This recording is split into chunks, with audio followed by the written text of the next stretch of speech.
और चलिए अब सीधा रुख करेंगे लखनऊ का, जहां पर इस वक्त मायावती प्रेस कॉन्फ्रेंस कर रही हैं। दिल्ली उदाहरण के तौर पर दिल्ली के जंतर मंतर पर अभी कुछ दिन पहले कॉकरोच जनता पार्टी का छात्रों, नौजवानों, जैन जी आदि की समस्याओं को लेकर आंदोलन छिड़ा। तो फिर वहाँ इनके इस आंदोलन को कांग्रेस व इनके सहयोगी दलों ने हाईजैक कर लिया, जो किसी से छिपा नहीं है। अर्थात इन्होंने अपने हाथों में ले लिया और अब उसकी आड़ में अभी तक संसद भी चल नहीं पा रही है। और ये कॉकरोच जनता पार्टी अर्थात सीजेपी का आंदोलन खत्म होते ही फिर झारखंड राज्य में, अब राजधानी रांची में भी पिछले काफ़ी दिनों से वहाँ छात्रों व नौजवानों आदि का भी अपनी समस्याओं को लेकर आंदोलन चल रहा है, जिस पर कांग्रेस पार्टी व इनके समर्थक दल अभी तक भी खुलकर नहीं बोल पा रहे हैं। और अब वहाँ पर बीजेपी व उनके समर्थक दल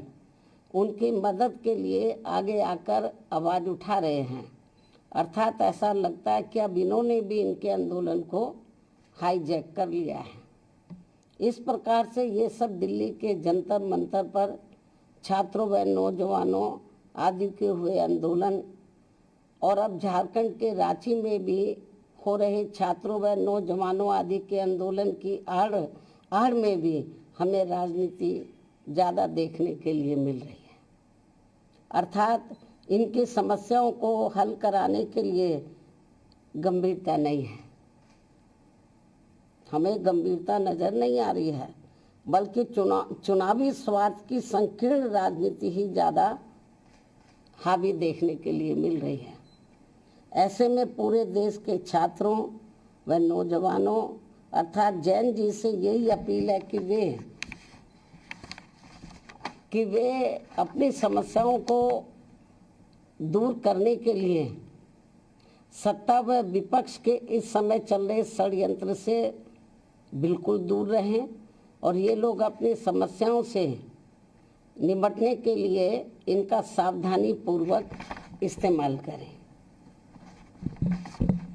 ना कि इसकी आड़ में सत्ता व विपक्ष अपने स्वार्थ की संकीर्ण राजनीति करके इनका नाजायज फायदा उठा ले। जबकि ये जग जाहिर है कि यूपी में बीएसपी की 4 बार रही सरकारों में हमने छात्रों व नौजवानों को किसी भी मामले में निराश नहीं होने दिया। अर्थात हमने छात्रों व युवाओं की सभी छोटी बड़ी समस्याओं का, खासकर उनके रोटी रोजी का विशेष ध्यान रखा है। और इस क्रम में सरकारी व प्राइवेट सेक्टर में भी रोजगार के नए नए अवसर प्रदान किए हैं। अर्थात हमने छात्रों की समस्याओं का समय से निदान किया है और नौजवानों को पूर्व की रही सरकारों में जो सरकारी भर्तियों में लंबे अरसे से रोक लगा दी गई थी, जिससे सभी विभागों के कार्य भी काफ़ी प्रभावित हो रहे थे, उसे भी ध्यान में रखकर व उसे हटाकर हमने यहाँ प्रदेश में लाखों लोगों को रोटी रोजी के साधन दिए हैं। इतना ही नहीं, बल्कि हमने पुलिस विभाग में व अन्य और विभागों में भी नए सरकारी पद सृजित करके यहाँ लाखों लोगों को रोजगार दिए हैं। इस समय नौजवान एवं छात्र व छात्राएं भी अपनी पढ़ाई व ट्रेनिंग आदि पूरी करने के बाद यही सब चाहते हैं कि उन्हें रोटी रोजी के साधन मिले, जिससे इस समय पूरे देश में केंद्र व राज्यों की विभिन्न पार्टियों की चल रही सरकारें ये सब उन्हें उपलब्ध नहीं करा पा रही हैं, जिसकी वजह से इनमें ज़बरदस्त रोष व्याप्त है। इसके साथ साथ अब तो इन्होंने हर स्तर पर पब्लिक सेक्टर को भी काफ़ी कमज़ोर करके प्राइवेट सेक्टर को ही बढ़ावा दे दिया है और ये क्रम पूरे देश में अभी भी काफ़ी तेज़ी से जारी है, जिससे देश के बड़े बड़े पूंजीपति व धन्ना सेठ आए दिन और मजबूत होते जा रहे हैं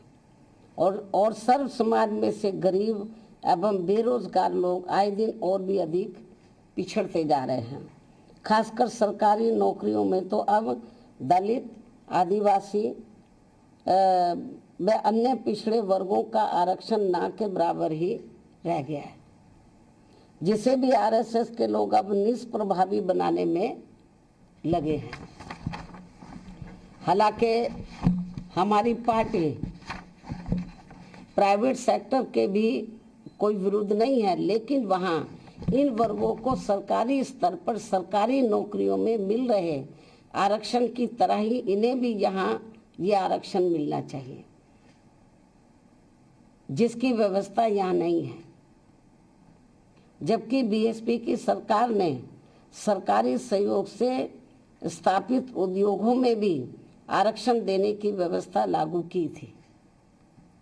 इस प्रकार से इन वर्गों को सत्ता व विपक्ष की अंदरूनी मिली भगत से या फिर से गुलाम व लाचार बनाने की साजिश चल रही है, जिससे बचने के लिए अभी से इन वर्गों को उत्तर प्रदेश सहित पूरे देश में सतर्क व सावधान हो जाना चाहिए और देश में अपनी एकमात्र हितैषी अम्बेडकरवादी पार्टी बीएसपी से जुड़कर इसे सत्ता में जरूर लाना है। जबकि हमने यहाँ यूपी में बीएसपी के सत्ता में आने के बाद सर्व समाज के किसी भी वर्ग के साथ कोई भी भेदभाव व पक्षपात आदि नहीं किया है, बल्कि सभी वर्गों का हर मामले में व विभिन्न क्षेत्रों में कार्यरत सभी वर्गों के लोगों का भी हर स्तर पर यानी कि राजनीतिक, आर्थिक व सामाजिक तौर पर पूरा ध्यान रखा है। अर्थात हमने